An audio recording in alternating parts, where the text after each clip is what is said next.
चलिए हिंदी आगे practice set को कंटिन्यू करते हुए पहला क्वेश्चन आपको दिख रहा है कि महात्मा गांधी किस भाषा को भारत की राजभाषा बनाना चाहते थे। पहला ऑप्शन है उर्दू, दूसरा ऑप्शन दे रखा है हिंदी, तीसरा ऑप्शन है अंग्रेजी और चौथा ऑप्शन है हिंदुस्तानी।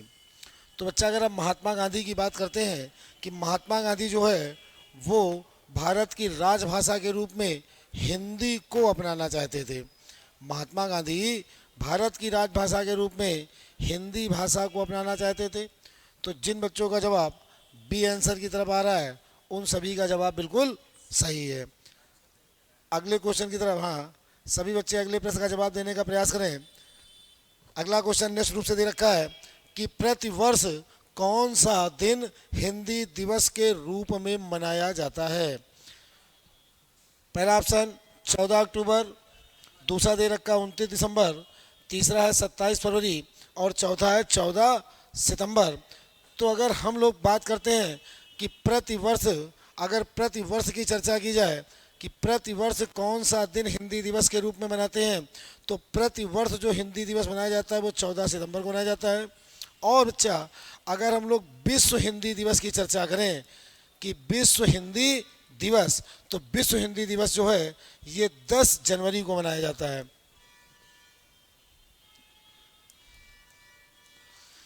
विश्व हिंदी दिवस 10 जनवरी को मनाते हैं, लेकिन हर वर्ष जो हिंदी दिवस है वो 14 सितंबर को मनाया जाता है कि 14 सितंबर सन 1949 अनुच्छेद नंबर 343 भाग 17 का के अंतर्गत हिंदी को संवैधानिक रूप से एक राजभाषा का दर्जा दिया गया था, इसलिए हिंदी दिवस 14 सितंबर को मनाया जाता है। अगले क्वेश्चन की तरफ हम लोग बढ़ते हैं।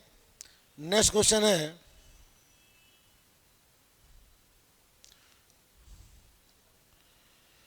जनगणना 2001 के हिसाब से भारत में कौन सी भाषा सबसे अधिक बोली जाती थी। चलिए आंसर करिए भाई कि जनगणना 2001 के हिसाब 2001 की चर्चा चल रही है कि जनगणना 2001 के हिसाब से, जनगणना 2001 के हिसाब से, अच्छा जनगणना 2001 के हिसाब से भारत में कौन सी भाषा सबसे अधिक बोली जाती थी।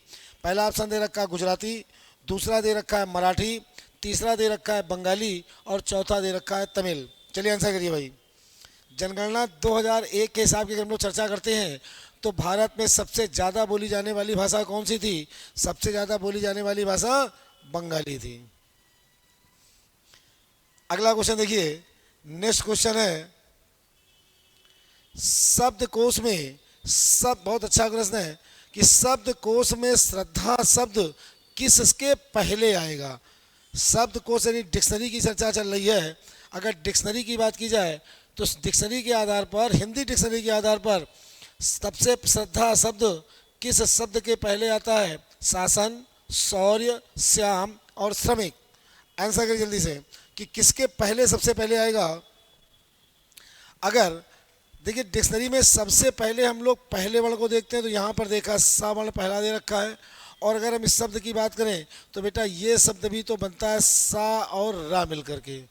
और अगर इसकी चर्चा करते इसी तरह से सा और रा यहाँ पर आ गया तो सा वर्ण सबसे पहले आ गया।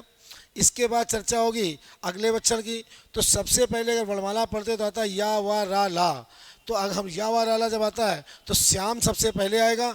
इसके बाद जो है श्रद्धा शब्द आएगा, यानी शब्दकोश में जो श्रद्धा शब्द है वो श्याम से पहले आ जाएगा। अगला क्वेश्चन देखते हैं हम लोग नेक्स्ट क्वेश्चन की तरफ।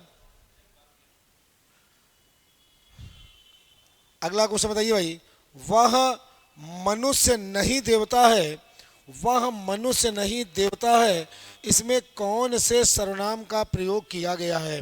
पहला है पुरुषवाचक सर्वनाम, दूसरा है निश्चयवाचक सर्वनाम, तीसरा है निजवाचक सर्वनाम और चौथा है संबंधवाचक सर्वनाम।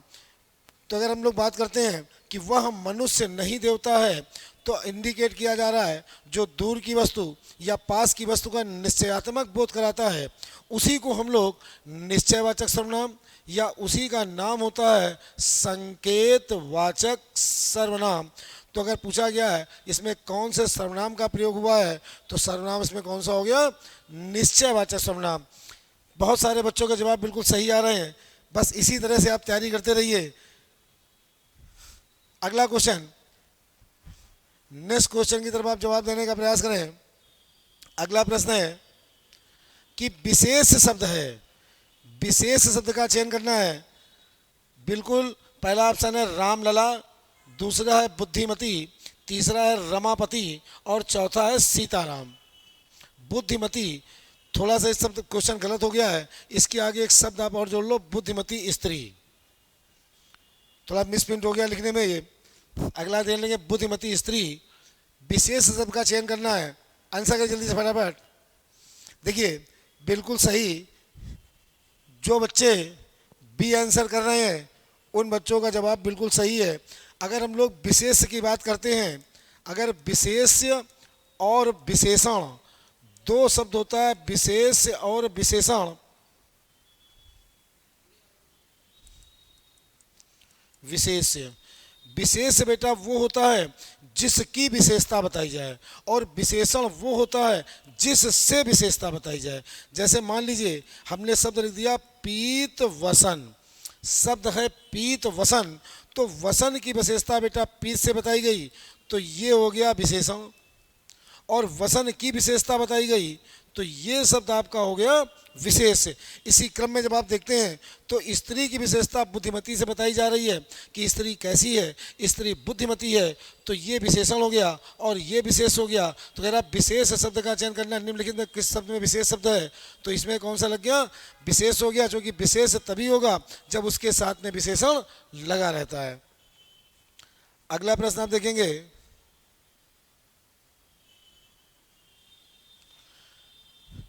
विशेषण विशेष के युग में, विशेषण विशेष के युग में कौन सा जोड़ा गलत है। विशेषण विशेष के युग में कौन सा जोड़ा गलत है, भाव विह्वल होता है, विह्वल। तो अगर आप देखिए इस क्वेश्चन को अगर आप ध्यान से देखते हैं तो सर्व एक सर्वनाम होता है और इसके द्वारा इसकी विशेषता बताई गई, तो ये विशेषण विशेष बिल्कुल सही हो गया। रोटी की विशेषता ताजी से बताई गई, ये भी सही है। निष्ठ कर्मनिष्ठ, ये क्वेश्चन थोड़ा सा गलत हो गया है, इसमें सभी शब्द विशेषण विशेष के हैं, इसमें जो है सभी शब्द विशेषण विशेष के हो गए हैं, ये थोड़ा सा गलत क्वेश्चन प्रिंट हो गया है। चलिए अगले तरफ बढ़ते हैं। फिलहाल अगर इसमें बात करते हैं तो इसमें सभी युग्म सही है, इसमें कोई भी जोड़ा ऐसा नहीं जो गलत हो, सभी इसमें सही लिखे हुए हैं। अगला देखिए, नेक्स्ट क्वेश्चन है, वह श्रेष्ठ उपासक है, वह श्रेष्ठ उपासक है, इसमें विशेष का चयन करना है। वह श्रेष्ठ उपासक है, इसमें विशेष शब्द का चयन करना है। अगर हम विशेष की बात करते हैं बेटा तो उपासक की विशेषता किससे बताई गई है, श्रेष्ठ शब्द के माध्यम से। उपासक शब्द की विशेषता श्रेष्ठ शब्द के माध्यम से बताई गई है, तो ऐसे में चर्चा करनी थी विशेष की, तो उपासक शब्द विशेष हो जाएगा, यानी इसके आधार पर आंसर नंबर कौन सा सही हो जाएगा, सी। इसमें विशेष है उपासक।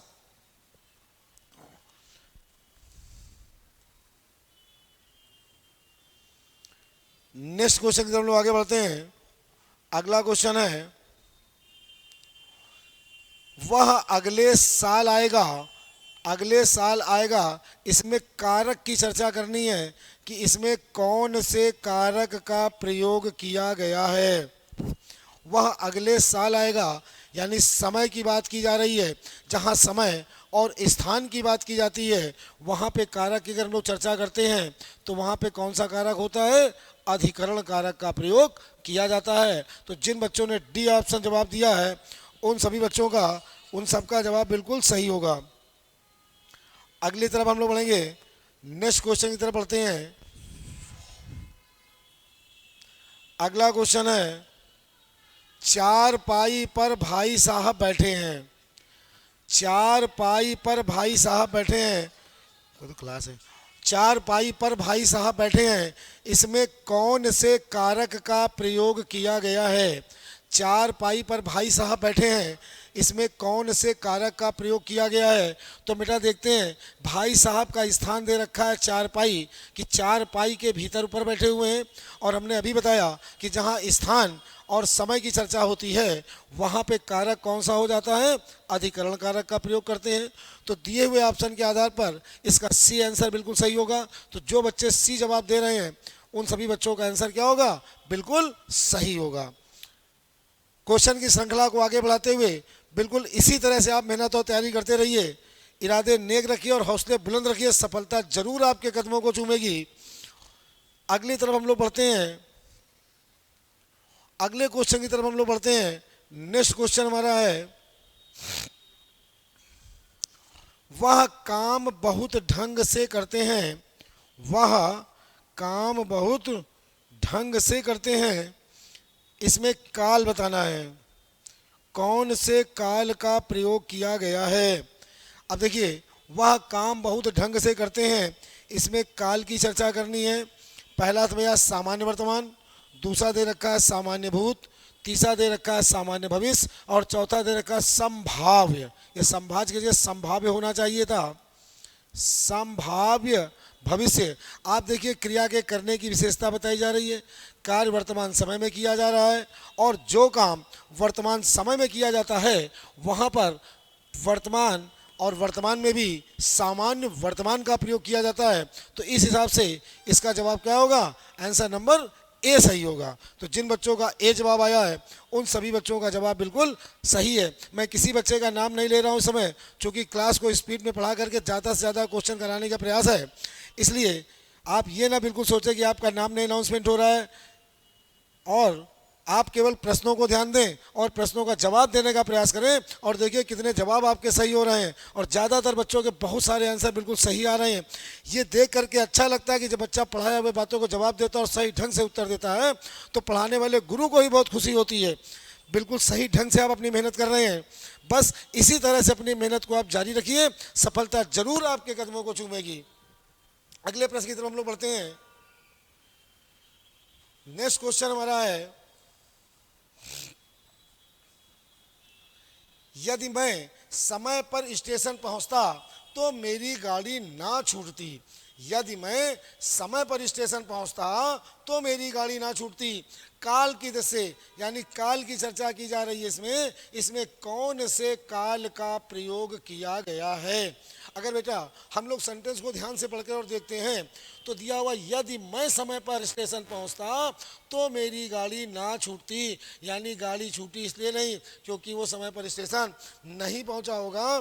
तो जब एक वाक्य दूसरे वाक्य पर अधीन हो जाए, एक वाक्य दूसरे वाक्य पर अधीन है, ऐसे में हेतु हेतुमद होता है और हेतु हेतुमद में भी ये भूतकाल की चर्चा कर रही है, इसलिए हेतु हेतुमद भूतकाल होगा। इसको ऐसे लिखते हैं हम लोग, हेतु हेतुमद भूतकाल, यानी इसमें जो टेंस लगा हुआ है वो हेतु हेतुमद भूतकाल का प्रयोग किया गया है। तो जिन बच्चों का जवाब सी आया है उन सभी बच्चों का आंसर क्या होगा? उन सभी बच्चों का जवाब बिल्कुल सही होगा। चलिए, बहुत अच्छा जवाब आप लोग दे रहे हैं। इसी क्रम में आगे देखिए आप, नेक्स्ट क्वेश्चन की तरफ हम लोग आगे बढ़ते हैं। अगला क्वेश्चन है, भाववाच्य छांटिए। वाच्य की चर्चा की गई है, वाच्य की चर्चा की जा रही है कि इसमें दिए हुए ऑप्शन में किसमें भाववाच्य दिया गया है। आप जानते हैं बेटा वाच्य तीन प्रकार का होता है, कर्तवाच्य, कर्मवाच्य और भाववाच्य। तो इसमें भाववाच्य की चर्चा की गई। भाववाच्य में भाव की प्रधानता होती है, कर्तवाच्य में कर्त की प्रधानता होती है और कर्मवाच्य में कर्म प्रधान होता है। तो कहते देखिए कौन से वाक्य में भाव की प्रधानता की गई है। पहला दिया हुआ, दादाजी के द्वारा अनिल को डांटा गया, ये होगा नहीं, कर्मवाच्य दिया है। तोते से उड़ा नहीं गया, जहाँ पे कार्य की लिमिट समाप्त हो जाती है, ठीक है ना, भाव की प्रधानता हो जाती है। तो इसका बी वाला आंसर बिल्कुल सही है। जिन बच्चों ने बी जवाब दे रहे हैं कि तोते से उड़ा नहीं गया, यही कौन सा होगा? भाववाच्य हो जाएगा। अगला क्वेश्चन लोग पढ़ते हैं, नेक्स्ट क्वेश्चन की तरफ। अरे जरा इधर तो आ, अरे जरा इधर तो आ, इसमें कौन सा अव्यय लगा हुआ है? जल्दी से जवाब करिए फटाफट कि अरे जरा इधर तो आ। तो आप जानते हैं अरे, वाह, ओ, शाबाश, ये सब किसके प्रतीक होते हैं? आश्चर्य के प्रतीक हो गए। जहाँ घृणा, आश्चर्य, खुशी आदि का भाव दर्शाया जाता है, वहाँ पर कौन सा वाच्य होता है? कौन सा अव्यय हो जाए? अव्यय की बात की गई है तो कौन सा अव्यय हो गया? विस्मयादि बोधक अव्यय। जहाँ पे संदेह किया जा रहा, आश्चर्यता की बात आ रही है, वहाँ विस्मयाद बोधक अव्यय का प्रयोग करते हैं। अव्यय जो है, आपको बताया हमने क्लास में, अव्यय 4 तरह के होते हैं: क्रिया विशेषण, समुच्चय बोधक, संबंध बोधक और विस्मयादि बोधक। तो दिए हुए वाक्य में कौन सा अव्यय हो गया? विस्मयादि बोधक अव्यय का प्रयोग किया गया है। वेरी गुड, बहुत अच्छा जवाब आप कर रहे हैं। चलिए, और अगर मेरा सेशन आपको समझ में आ रहा हो तो इसको लाइक और शेयर जरूर करते रहिएगा। उन साथियों तक भी ये मैसेज जाना चाहिए जो बच्चे बेचारे बहुत गरीब दूर से और नहीं पढ़ पा रहे हैं, उनको भी अपना लिंक आप शेयर करें, ज़्यादा से ज़्यादा चीज़ लोगों को बताएं जिससे उन्हें भी वो लाभ मिल सके। अगला क्वेश्चन देखें आप, नेक्स्ट क्वेश्चन,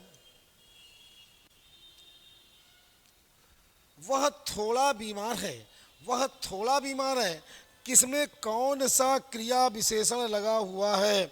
क्रिया विशेषण की चर्चा की जा रही है कि कौन से क्रिया विशेषण का प्रयोग किया गया है। तो बेटा क्रिया विशेषण जब मैंने पढ़ाया तो क्रिया विशेषण भी एक अव्यय का पार्ट होता है और हमने 4 चीज़ें आपको सिखा रखी थी: कहाँ, कब, कैसे, कितना। तो आपने प्रश्न किया वो कितना बीमार है। जैसे ही आपने प्रश्न किया वह कितना बीमार है, तो जैसे ही कितने से आया पता चला बहुत थोड़ा बीमार है। और जब कितना से उत्तर आ जाए तो बेचा वहाँ पर कौन सा क्रिया विशेषण होता है? उसी क्रिया विशेषण को हम लोग बोलते हैं परिमाणवाचक क्रिया विशेषण। जब कहाँ से उत्तर आता है तो स्थान की बात होती है, और कितना से जब चर्चा की जाए और उत्तर आ जाए वहाँ हमेशा परिमाणवाचक क्रिया विशेषण का कार्य होता है। तो जिन बच्चों का ए जवाब आया है उन सभी बच्चों का आंसर बिल्कुल सही है। नेक्स्ट क्वेश्चन की तरफ हम लोग बढ़ते हैं आगे। अगला क्वेश्चन है, जल्दी से देखिए, बिल्कुल सही प्रश्न है, बहुत अच्छा प्रश्न है, बिल्कुल सही जवाब दीजिए। 1 मिनट का आपको मैं टाइम भी दे रहा हूँ। कौन सा शब्द उद्योग का अनेकार्थी नहीं है? आंसर कीजिए, कौन सा शब्द उद्योग का अनेकार्थी नहीं है? जल्दी से जवाब देने का प्रयास करिए फटाफट।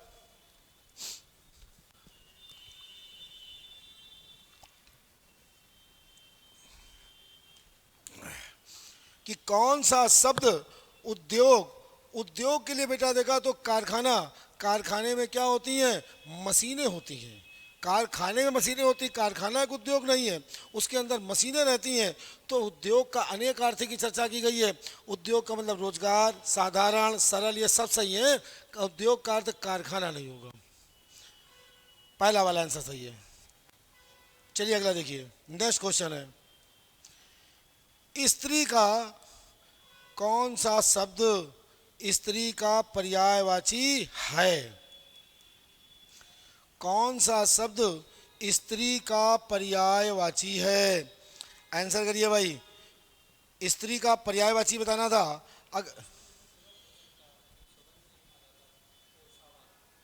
अच्छा बता दो।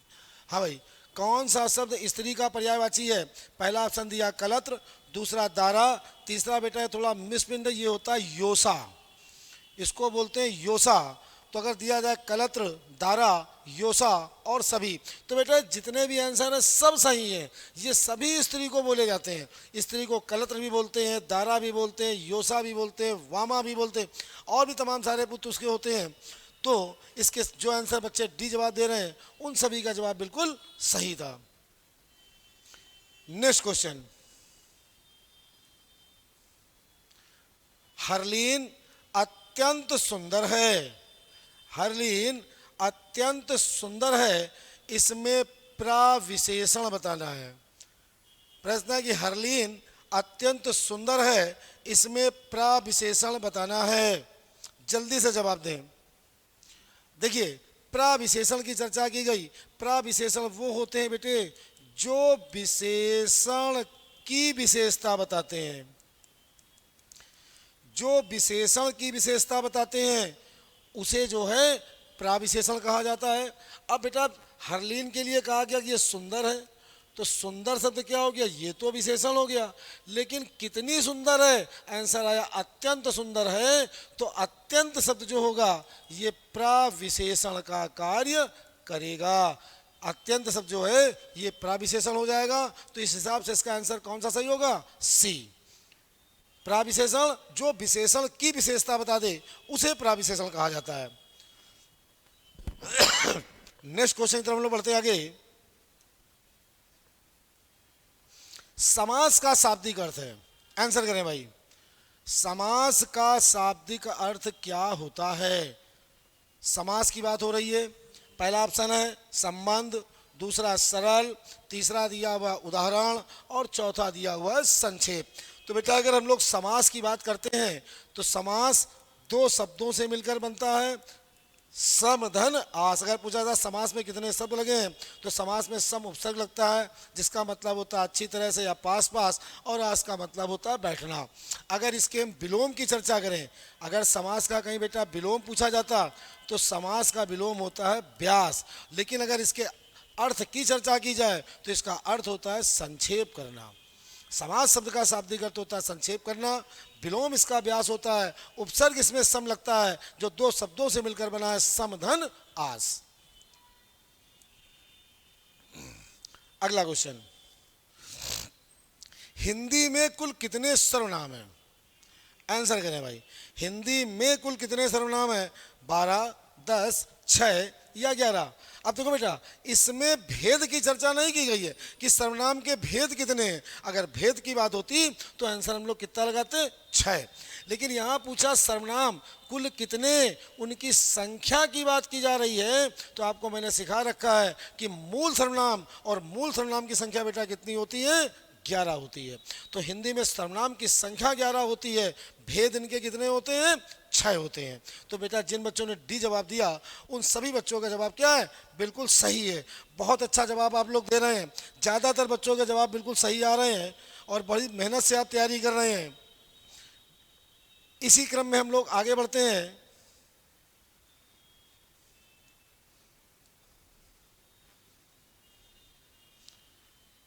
चलिए भाई जल्दी से जवाब देने का प्रयास करें। कह रहा ज्ञान रास के संचित कोश का नाम साहित्य है। एक स्टेटमेंट है ये कि ज्ञान रास के संचित कोश का नाम साहित्य है। और बेटा ये बताना है यह कथन किस से संबंधित है, यानी इस स्टेटमेंट को किसने कहा था। पहला प्रश्न ऑप्शन जयशंकर प्रसाद, दूसरा रामचंद्र शुक्ल, तीसरा ऑप्शन दिया रामविलास शर्मा और चौथा है महावीर प्रसाद द्विवेदी। तो बेटा अगर इसकी हम लोग चर्चा करते हैं तो सीधा सा जवाब आता है महावीर प्रसाद द्विवेदी। महावीर प्रसाद द्विवेदी, ये कथन महावीर प्रसाद द्विवेदी संबंधित है। आपने पढ़ा होगा महावीर प्रसाद द्विवेदी ने एक और कहा था साहित्य समाज का दर्पण है। अगला नेक्स्ट क्वेश्चन है,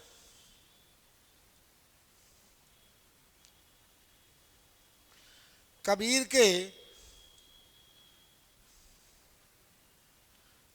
के आलोचक पुस्तक के लेखक कौन है? इनके आलोचक पुस्तक के लेखक कौन है? कबीर के आलोचक पुस्तक के लेखक कौन है? आंसर करिए। हजारी प्रसाद द्विवेदी, पुरुषोत्तम अग्रवाल, तीसरा ऑप्शन है धर्मवीर भारती और चौथा ऑप्शन दिया हुआ है विजेंद्र।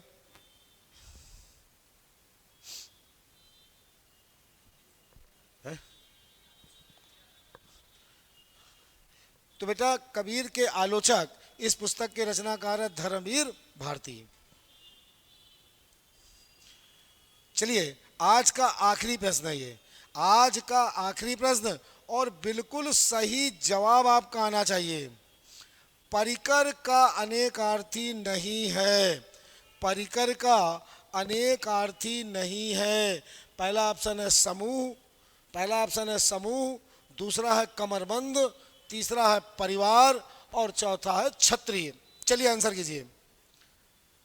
तो बेटा अगर इसकी हम लोग चर्चा करते हैं, अनेकार्थी शब्द है, थोड़ा सा अनेकार्थी आपको ध्यान रखना पड़ेगा, ज़्यादातर बच्चों के जवाब इसमें गलत है।